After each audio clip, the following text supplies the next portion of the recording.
Warahmatullahi wabarakatuh.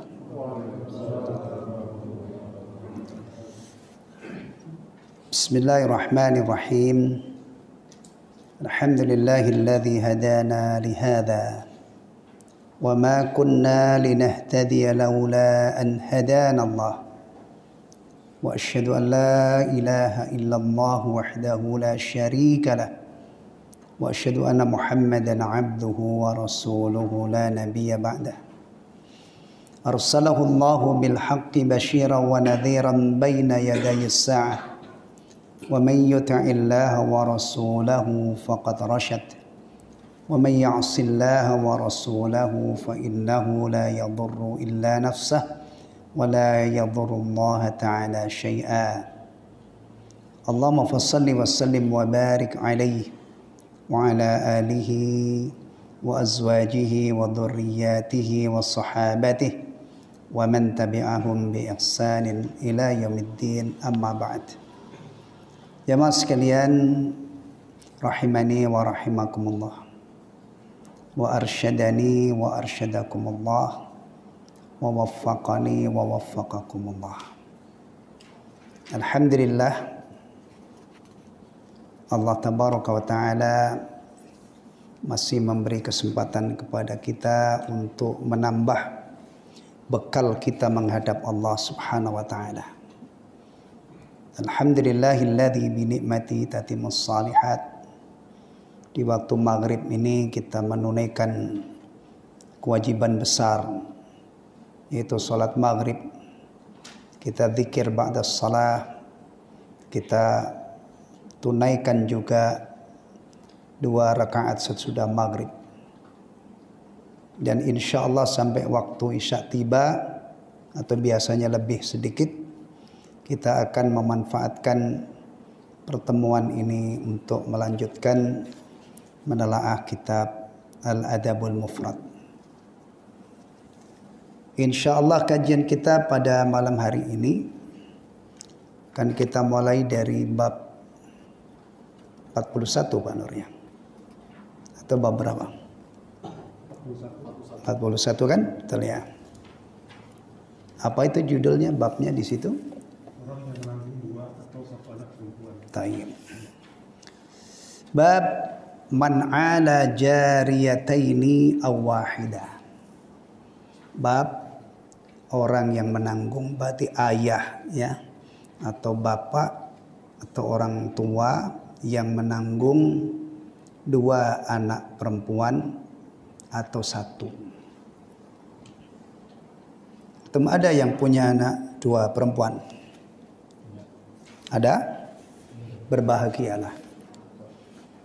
Kadang-kadang ada orang itu punya anak 2 anak perempuan, apalagi dua-duanya perempuan gitu ya. Pertama perempuan, kemudian lahir perempuan lagi. Itu biasanya kurang puas. Ya, benar. Maunya apa?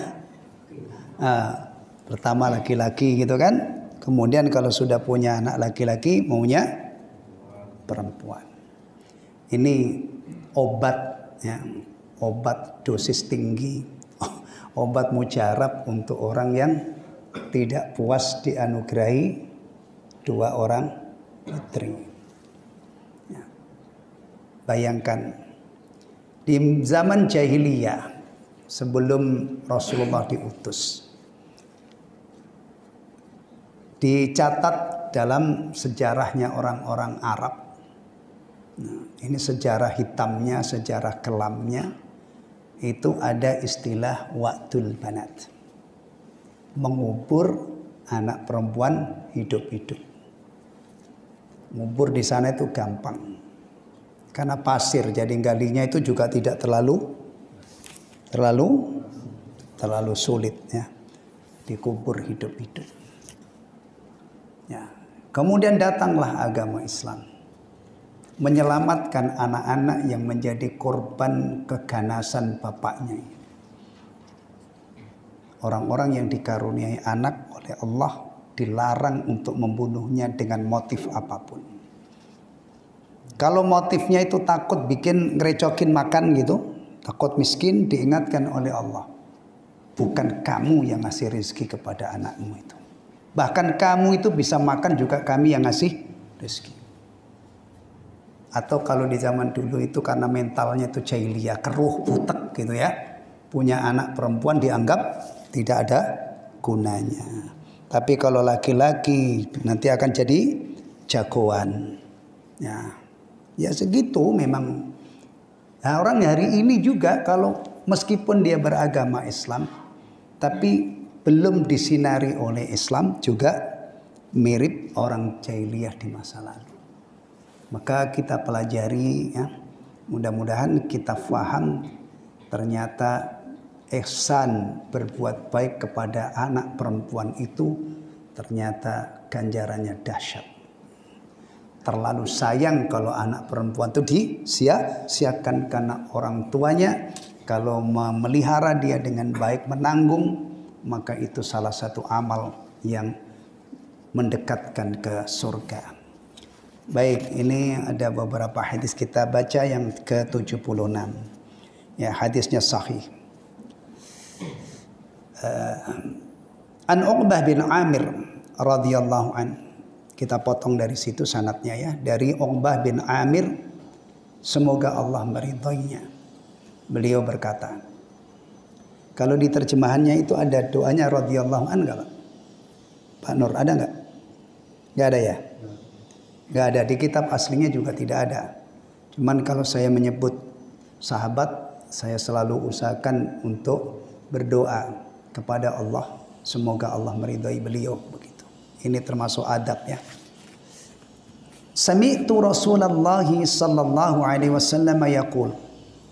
Nah, perhatikan, kalau saya menyebut Rasulullah, saya bersolawat, antum kalian semua juga usahakan bersolawat. Jadi di antara manfaat kajian ini bukan hanya tambah ilmu, tapi tambah tabungan solawat kita.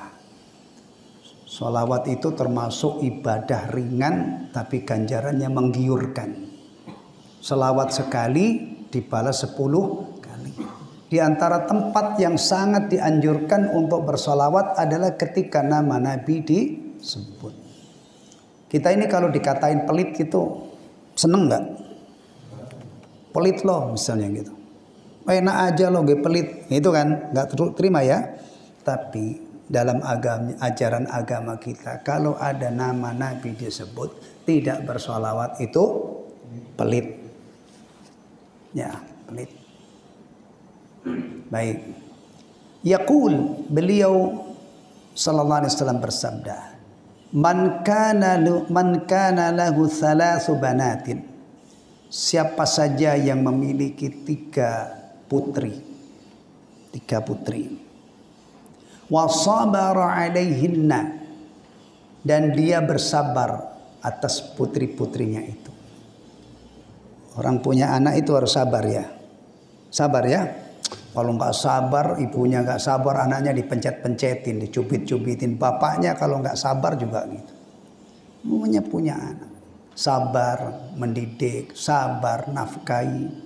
Nah, sabar kalau kadang-kadang rewel gitu kan. Sabar mendidik. Didik itu sabar. Kadang-kadang orang tua itu nggak sabar. Kenapa Pak anaknya sudah dewasa nggak ke masjid? Saya sudah bosan Pak Ustadz ngasih tahu. Memang berapa lama kamu ngajak dan ngasih tahu anakmu untuk ke masjid? Nggak tahunya cuma beberapa hari. Setelah itu kapok. Ya iyalah, nggak sabar. Ngajak anak apalagi sudah dewasa, yang ngingetin itu yang sudah balik atau yang menjelang balik, itu mestinya setiap adzan, itu sudah adzan. Nah, bangun subuh, bangun, udah adzan. Jangan kalah, kita sabar. Dan itu tabungan akhirat. Ya, amar ma'ruf nahi mungkar itu masuk dalam kategori amar ma'ruf, tidak sia-sia. Ya. Mudah-mudahan nanti kalau bapaknya sudah tidak bisa bangunin, anak ini sudah sadar dengan sendirinya. Terngiang-ngiang dulu waktu bapak ada, saya sering dibangunin. Ya, kadang-kadang kebaikan itu lama buahnya. Ya. Sekarang kita kalau nanam pohon buah yang paling lama berapa? Saya tanya. Nanam rambutan itu hari ini, nanam kira-kira besok sore sudah panen.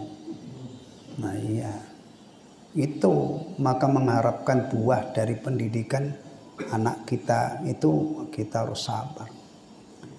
Tayyib, wa kasahunna min jiddatihi, dan memberi pakaian kepadanya dari kantongnya, dari hartanya. Ya, jadi kalau ada orang dikaruniai 3 putri, dia apa istilahnya bahasanya, dia tanggung ya, dia urus, dia pelihara. Nah, kunna lahu hijaban minan nar. Maka putri-putrinya itu menjadi tabir penghalang baginya dari neraka. Atau lebih seru lagi, dari sengatan api neraka.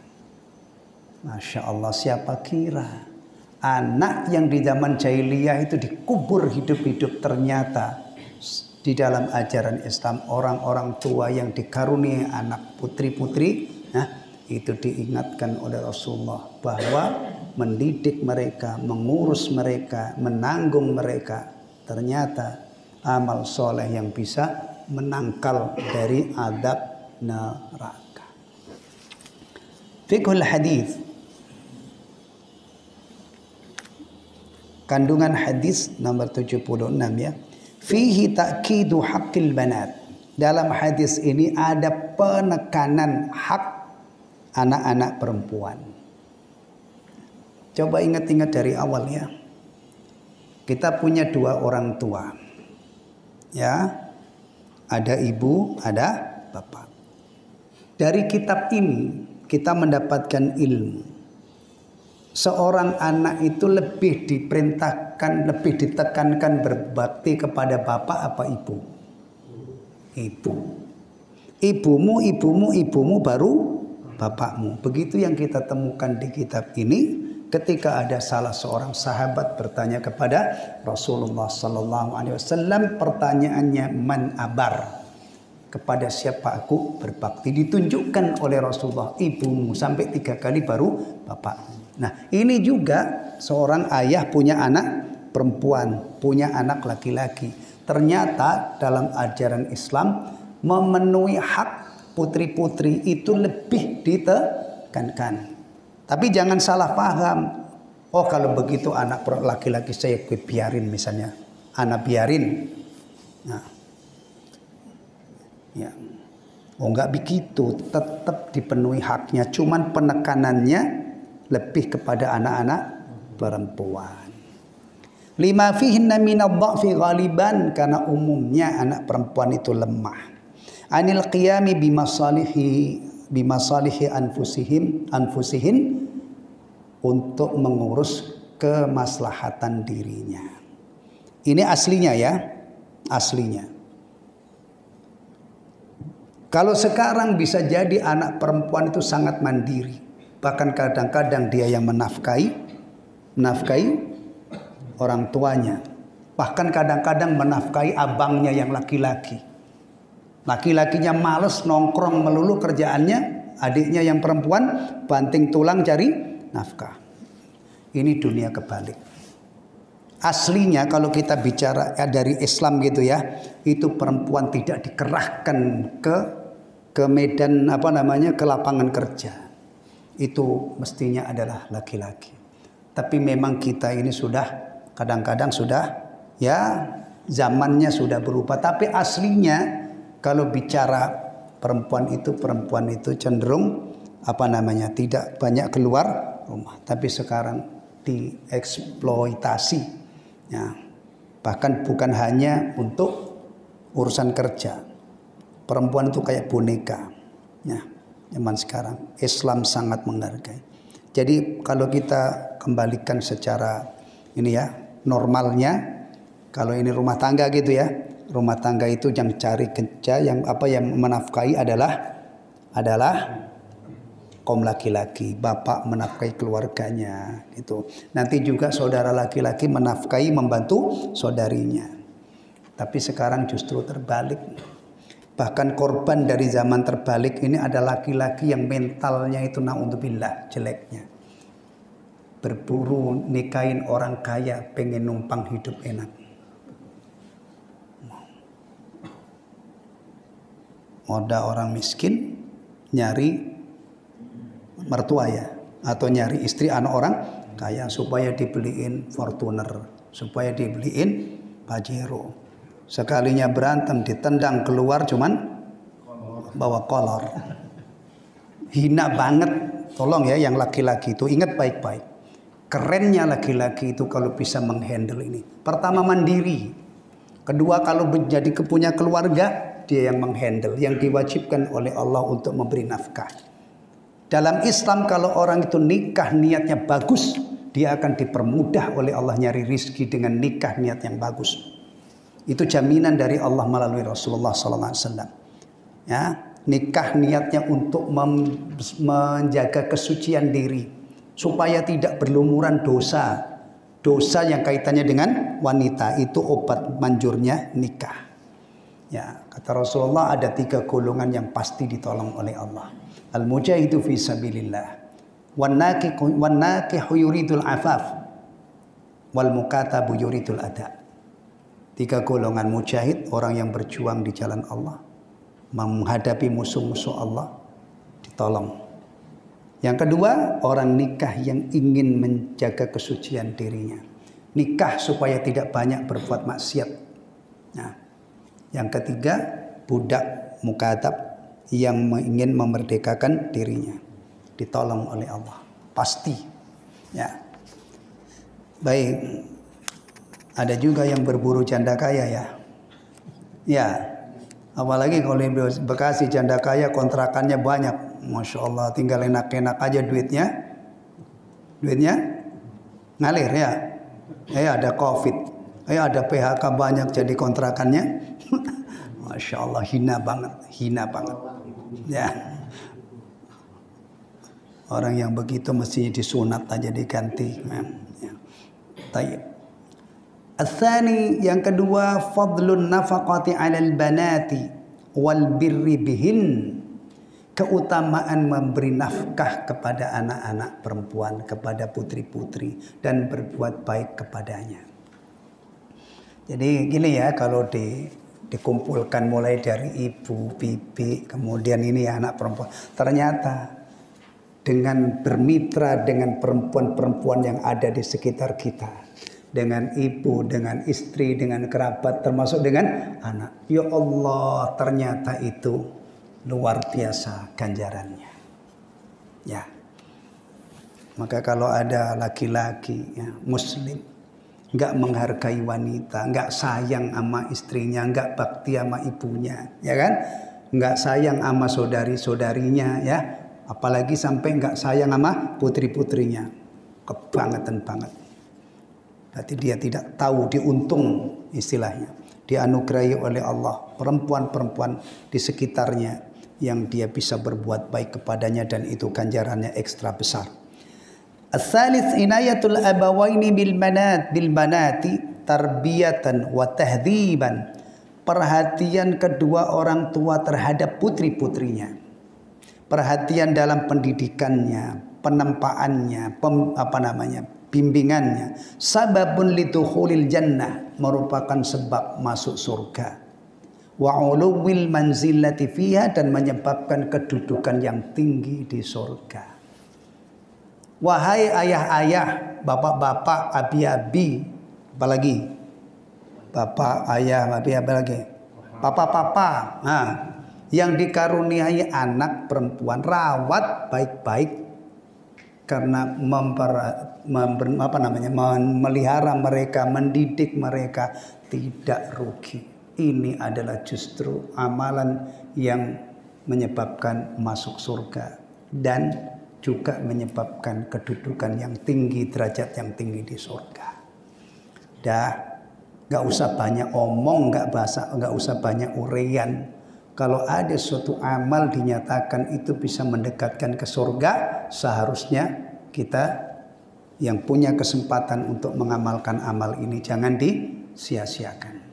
Karena kita kepengen masuk surga itu yang penyebabnya adalah kita kumpulkan dari sekian banyak amal-amal yang dinyatakan bisa menyebabkan masuk surga. Demikian juga kita hindari semua hal-hal yang dinyatakan bisa menceburkan kita ke neraka. Nah, keanehan yang ada pada manusia itu ya sejak dulu sampai hari ini lebih parah lagi, kepengen masuk surga tapi tidak sabar menekuni amalan-amalan yang mengantarkan masuk surga. Kan aneh itu.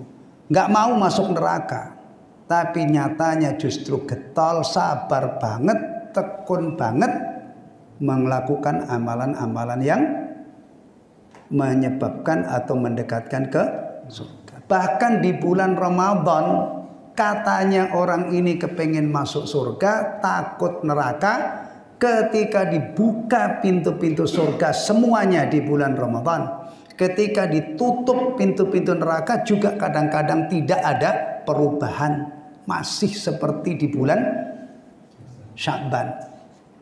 Bahkan kadang-kadang di Ramadan juga orang beragama Islam maksiatnya jalan terus, padahal pintu surga sedang dibuka semuanya, pintu neraka sedang ditutup, setan sedang dibelenggu. Tapi juga nggak ngefek, nggak ngaruh. Seakan-akan halnya ya, bukan mulutnya, halnya itu apa?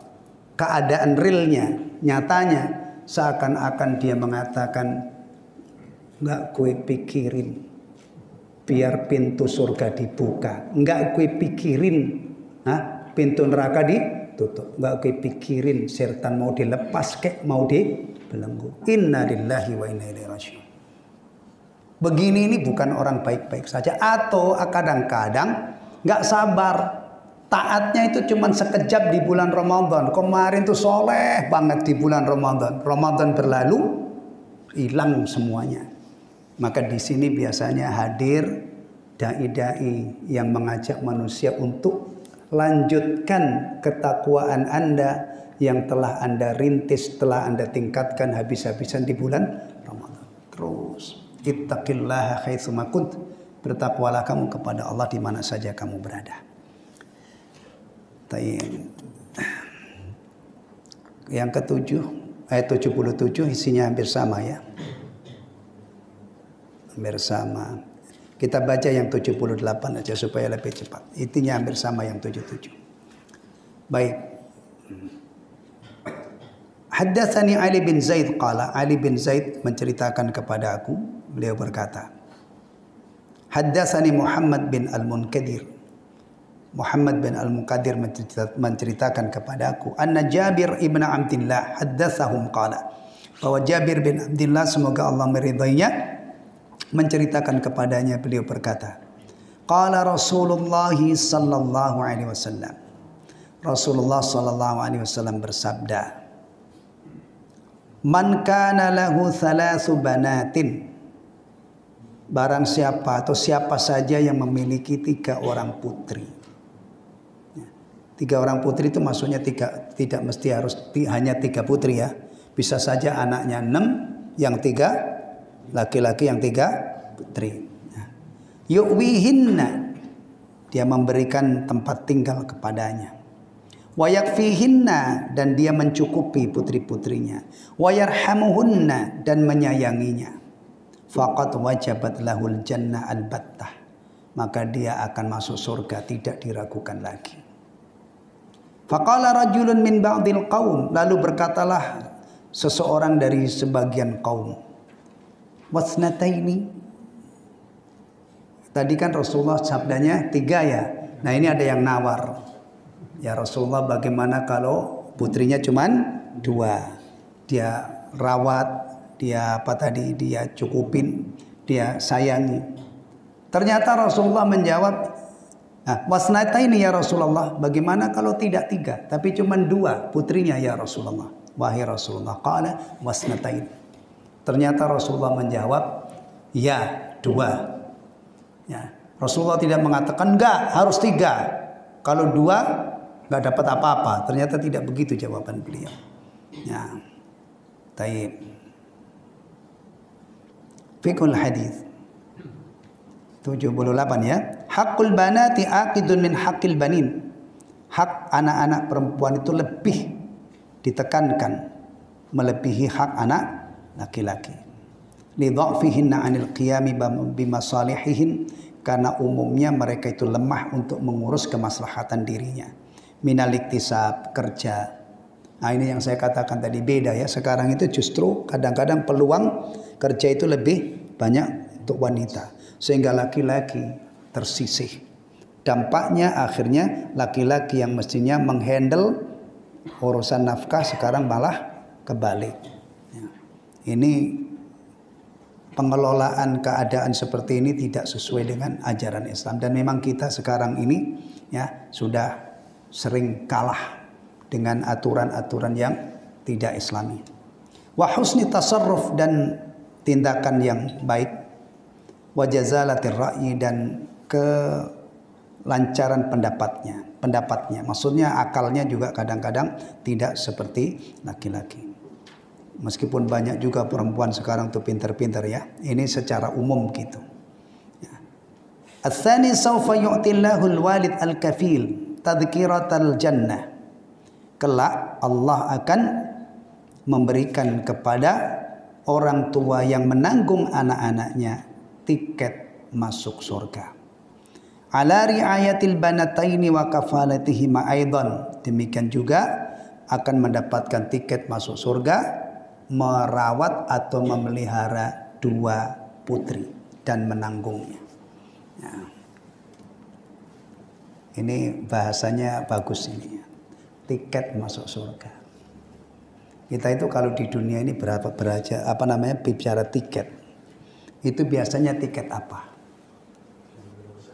Ya, pesawat, tiket kereta api, tiket bis. Kalau kuasi nggak pakai tiket ya.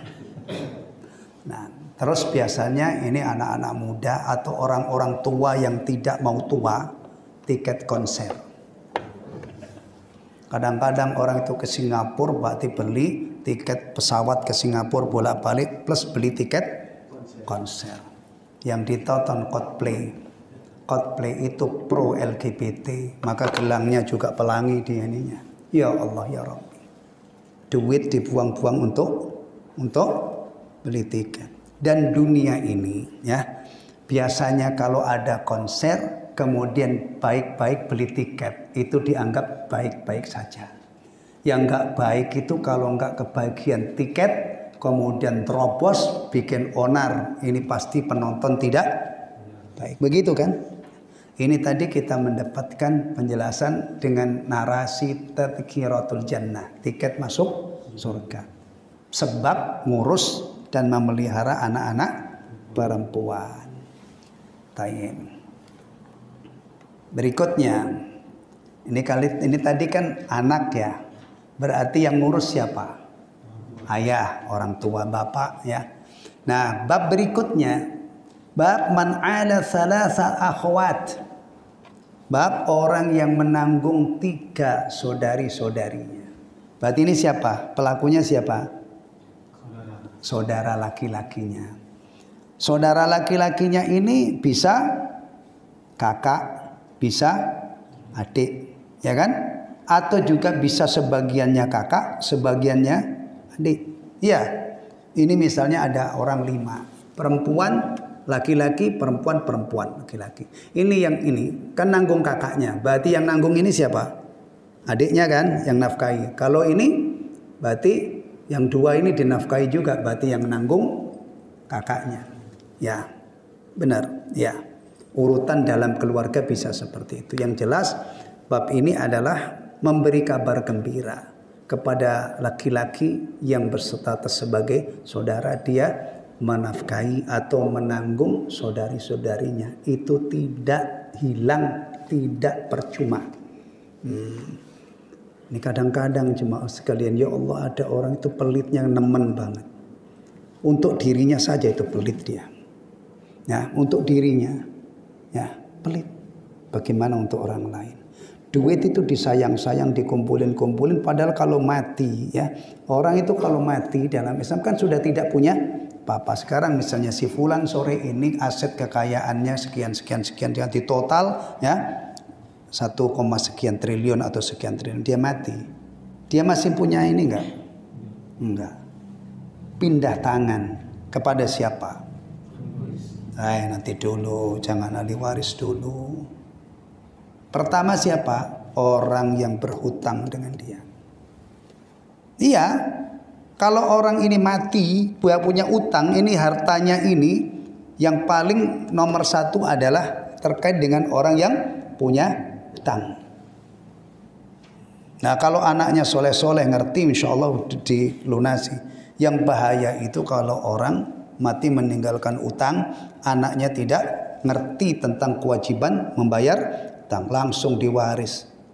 Utang bapakmu bayar, enggak, sono tagih ke kuburan kalau mau. Astagfirullahaladzim.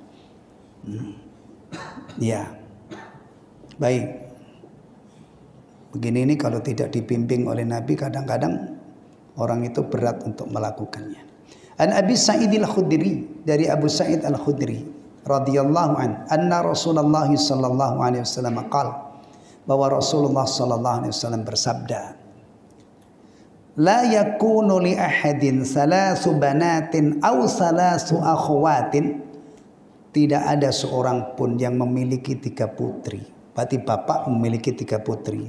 Atau seseorang memiliki, tidak ada seorang pun yang memiliki 3 saudari. Berarti saudaranya yang laki-laki ya. Fayuhsinu ilaihin, lalu dia berbuat baik kepadanya, illa dakhalal jannah, melainkan masuk surga. Jadi amal yang bisa menyebabkan masuk surga itu salah satunya dari berbuat baik kepada putri-putri atau kepada saudari. Tapi kalau sekarang misalnya ya, ada orang mempraktekkan hadis ini, tapi dia menyia-nyiakan kewajiban besar. Misalnya nggak sholat, atau nyari duitnya itu Masya Allah kotor banget, yang penting untuk mengamalkan hadis ini. Kira-kira gimana? Nah, ini harus direnungkan juga. Orang berburu pengen masuk surga hanya mengamalkan hadis ini. Sholat, zakat, puasa, haji, dan dia berkewajiban itu melakukan semua. Tidak dia pedulikan. Kira-kira beragama begini ini benar apa enggak? Nah, makanya kalau belajar agama itu ada bab-babnya. Nanti dikait-kaitkan. Kalau ada orang, saya nggak usah sholat. Yang penting saya nyari nafkah, nyari duit untuk menafkahi anak saya, masuk. Nah, masa disuir-suir begitu? Mestinya tidak begitu. Kita kalau kepingin masuk surga itu diawali dengan menjalankan kewajiban-kewajiban besar. Ya, ini.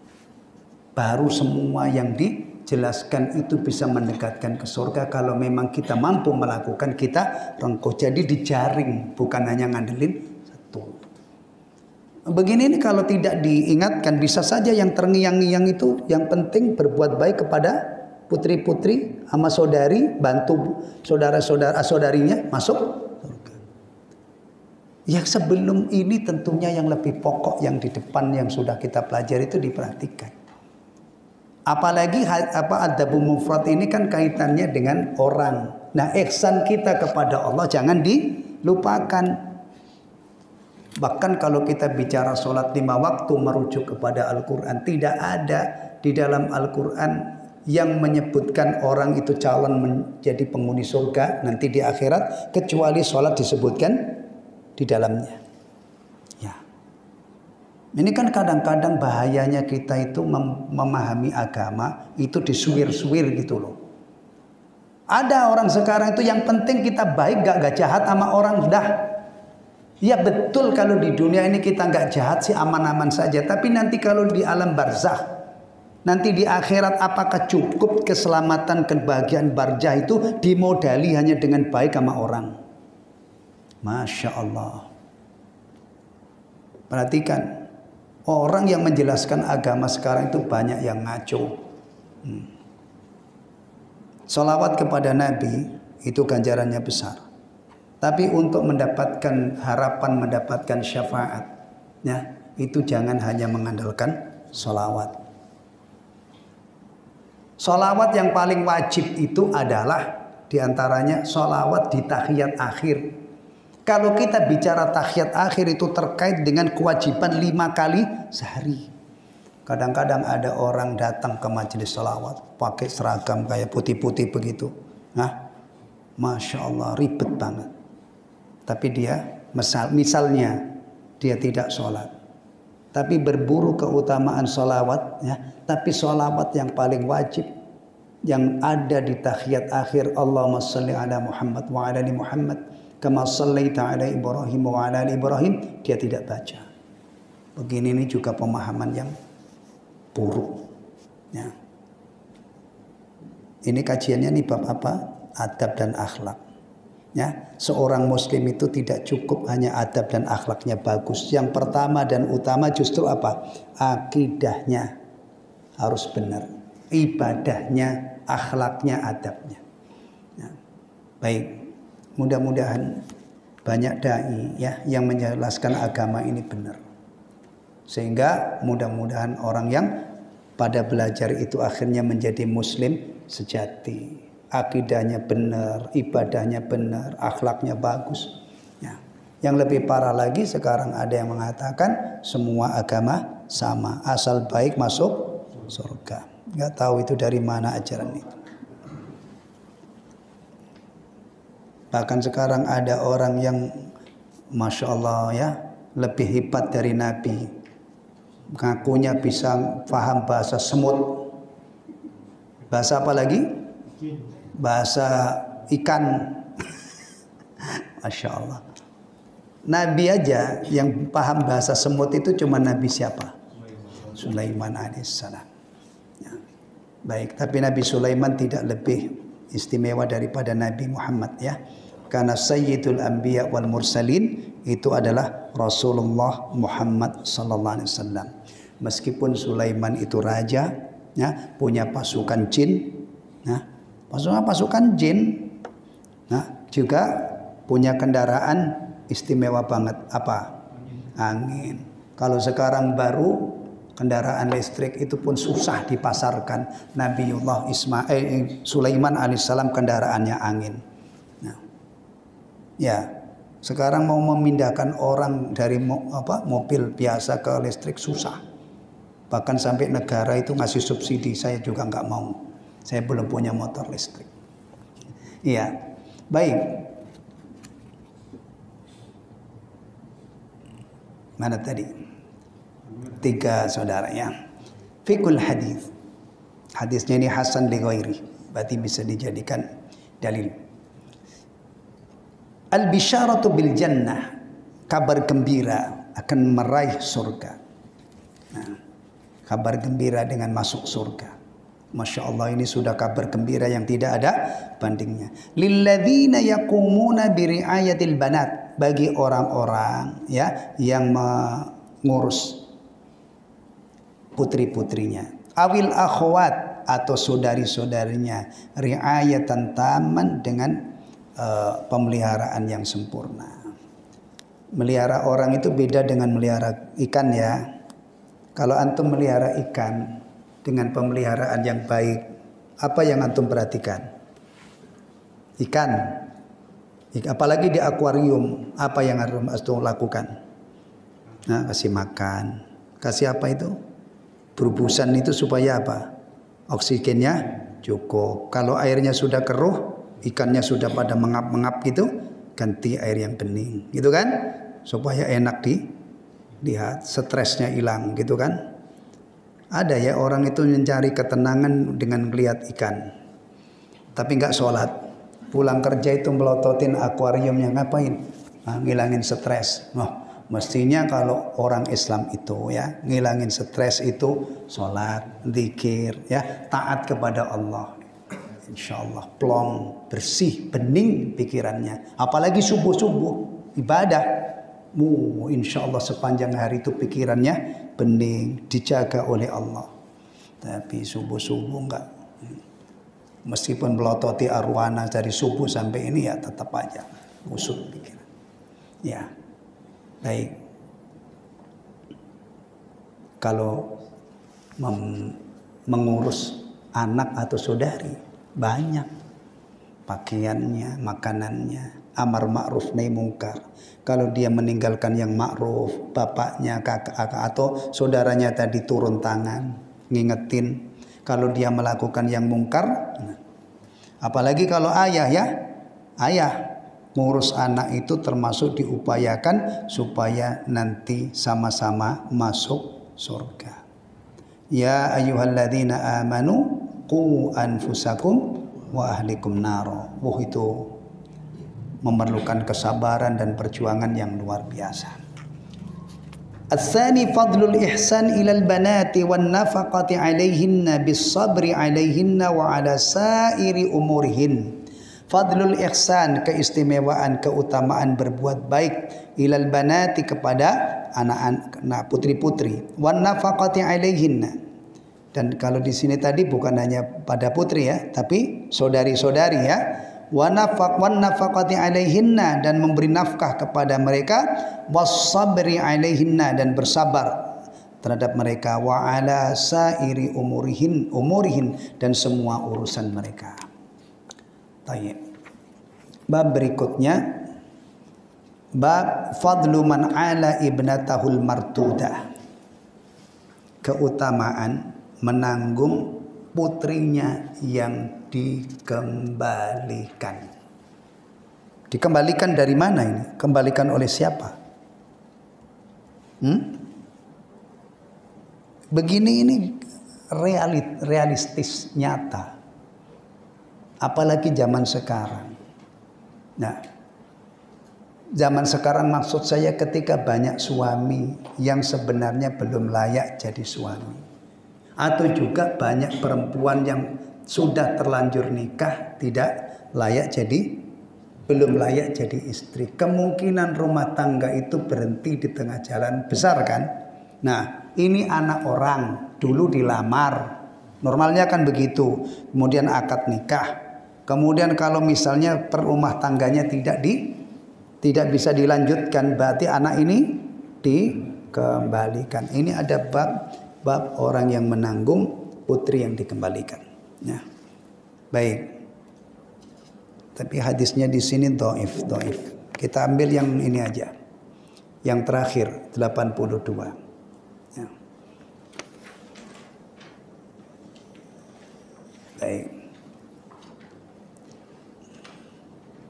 Anil Miqdam ibni Ma'di Kariba annahu sami'a Rasulullah sallallahu alaihi wasallam yaqul.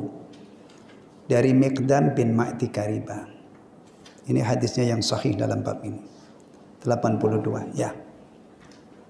Annahu sami'a Rasulullah sallallahu alaihi wasallam yaqul, bahwasanya beliau mendengar Nabi sallallahu alaihi wasallam bersabda, ma at'amta nafsaka fahuwa laka sadaqah.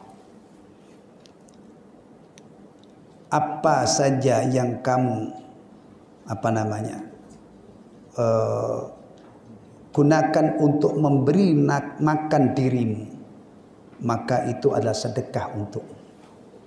Jadi kalau kita ini misalnya punya penghasilan, kemudian kita manfaatkan untuk mengasih makan diri kita, nah, maka itu tidak sia-sia, itu sedekah bagi kita.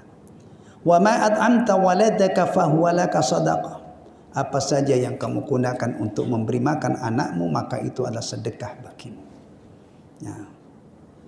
Wa ma at'amta zaujaka fahuwa laka sadaqah. Apa saja yang kamu berikan untuk memberi makan kepada istrimu. Zauj itu kadang-kadang maknanya istri ya. Jadi tidak harus zaujah. Maka di sini karena yang memberi nafkah kan laki-laki ya. Apa saja yang kamu gunakan untuk memberi makan istrimu, maka itu sedekah bagimu. Wa ma at'amta khadimaka fahuwa laka sadaqah. Apa saja yang kamu berikan untuk memberi makan pelayanmu, maka itu sedekah bagimu. Perhatikan, Berarti bayangin ya, kalau orang itu kaya, dia punya istri, dia untuk keperluan dia, untuk keperluan keluarganya, untuk keperluan anaknya. Termasuk kalau yang dikaitkan dengan bab itu anak yang dikembalikan oleh menantunya ya, mantan menantunya. Bahkan untuk khadimnya saja, ini semuanya bernilai sedekah. Ada ganjarannya. Tapi ingat, kalau infak atau nafkah yang berbuah ganjaran, itu tentunya harus dari duit yang halal. Begini ini juga harus dikaitkan dengan kaidah ya. Allah tidak menerima kecuali yang baik-baik. Innallaha jamil, innallaha thayyib la yaqbalu illa thayyiba. Allah tidak menerima yang Allah maha baik, tidak menerima kecuali yang baik-baik. Jadi kalau misalnya ini ada orang sudah untuk dirinya, untuk keluarganya, anaknya, istrinya, khotimnya, supir-supirnya, tukang kebunnya, banyak orangnya. Tapi duitnya duit yang tidak halal. Atau orang ini tidak beriman, tidak beriman. Bukan orang Islam. Ada nggak ganjarannya? Sedekah bagi dia? Sedekah dari mana? Begini ini sekali lagi juga jangan dipotong, tapi harus dikaitkan dengan penjelasan yang lain. Baik, dari saya. Adzan? Bismillahirrahmanirrahim. Fiqhul hadis. Kandungan hadis atau kesimpulan yang bisa kita petik dari hadis ini. Yang pertama, innal insana yusabu 'ala nafaqatil wajibati 'alaihi. Sesungguhnya seseorang mendapatkan ganjaran dari melaksanakan nafkah wajib, menunaikan nafkah wajib. Tentunya sekali lagi al-insan di sini bukan semua manusia, tapi tentunya al-insan al-muslim mu'min ya. Sekali lagi kalau kita bicara ganjaran itu tidak mungkin kecuali yang melakukan amal soleh tersebut orang beriman. Ini keyakinan ya, keyakinan. Kita berkeyakinan seperti ini, banyak yang tidak setuju. Ya biarin, masuk agama nunggu persetujuan orang. Nah, ya. Kasawabis sadaqah, seperti ganjaran sedekah. Maka tadi redaksinya laka fahuwa laka sadaqah fahuwa laka sadaqah gitu ya. Li'annahu yanwi biha at-taqarruba ila Allah, karena dia meniatkan memberi nafkah itu untuk mendekatkan diri kepada Allah, wa imtitsali amrihi, dan menjalankan perintahnya. Itu bayangkan ya, orang itu kalau dia nikah dan dia punya rasa takut kepada Allah ya, itu keluarganya itu sangat dia perhatikan. Siapa yang mewajibkan suami memberi nafkah kepada anak istrinya? Allah. Liyunfiq dzu sa'atin min sa'ati wa man qudira 'alaihi rizquhu falyunfiq mimma ataahu Allah. La yukallifullahu nafsan illa ma ataaha. Hendaknya orang yang diberi kelapangan itu memberi nafkah sesuai dengan kelapangan yang diberikan oleh Allah. Dan siapa yang disempitkan rezekinya, maka hendaknya dia memberi nafkah sesuai dengan rezekinya yang disempitkan oleh Allah itu. Jadi nafkah itu asasnya, dasarnya kejujuran. Kalau suaminya ini lapangkan di rezeki oleh Allah, ya istrinya ikut sejahtera karena dapat infak yang lapang. Laki-laki boleh pakai emas enggak? Enggak. Apalagi laki-laki Jawa. Pak Prapto pakai emas, Mas Prapto pakai emas, emas pakai emas, janggal banget. Tapi istri atau perempuan boleh enggak? Boleh. Jadi kalau suami itu lapang rezekinya, bisa jadi ya, bisa jadi istrinya dibeliin kalung, dibeliin gelang, kan halal untuk dia, ya kan? Tapi dipakainya tentunya jangan norak, mentang-mentang punya kalung, kalungnya ditaruh di luar. Ya enggak kan, leher itu pasti kalau di luar kan ketutup. Atau ada orang yang mengatakan leher tidak aurat. Ya enggak apa-apa kalau dia mengatakan itu. Tapi kita orang Islam harus yakin, leher, dada, apalagi paha itu adalah aurat, ya kan? Nah, jadi yang diberi kelapangan rizki oleh Allah hendaknya memberi nafkah sesuai dengan kelapangannya. Nggak ada batasnya. Ya, jujur. Tapi kalau yang sempit berkewajiban memberi nafkah sesuai dengan apa yang diberikan oleh Allah. Nah, istri itu sifat unggulannya adalah qanaah. Siap susah, siap enak, gitu kan? Susah, alhamdulillah. Iya, alhamdulillah ala kulli hal. Ya, kalau lapang nikmat, alhamdulillahilladzi bi ni'mati tatimmus shalihat. Iya. Makanya bayangin ya, kalau orang rezekinya seret, dapatkan istri cantik, seleranya tinggi, kira-kira gimana itu? Gajinya sebulan hanya untuk beli kosmetiknya nggak cukup. Maka tolong perhatikan baik-baik yang mau nikah itu, dengan siapa Anda nikah. Maka Rasulullah merekomendasikan nikahi perempuan yang agamanya baik, yang ngerti, yang siap dinafkahi sedikit, alhamdulillah, dinafkahi banyak, alhamdulillahnya 10 kali lebih, alhamdulillah, alhamdulillah, alhamdulillah. Ya, jujur, itu nafkah. Masalah memperlakukan istri, wa ashiruhunna bil ma'ruf, dan bergaullah dengan istri-istri itu dengan cara yang patut. Pilih kata-kata yang bagus untuk istri. Ya. Sikap juga jangan dicela-cela, jangan dimaki-maki. Perlakukan dengan baik. Ya. Bayangin kalau ini ada orang masuk ke rumah tangga. Gerbang rumah tangga, dia faham tentang kewajibannya. Kemudian dia punya rasa takut kepada Allah. Istrinya juga tahu kewajiban seorang istri. Kemudian di saat nikah didoain oleh para undangan gitu ya. Barakallahu laka wa baraka alaika wa jama'a bainakuma fi khair. Didoakan juga semoga rumah tangganya sakinah mawaddah warahmah, insyaallah.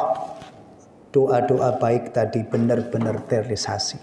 Tapi kalau ada orang masuk ke rumah tangga tidak tahu itu semua, sudah terlanjur menjadi suami, ilmunya telat.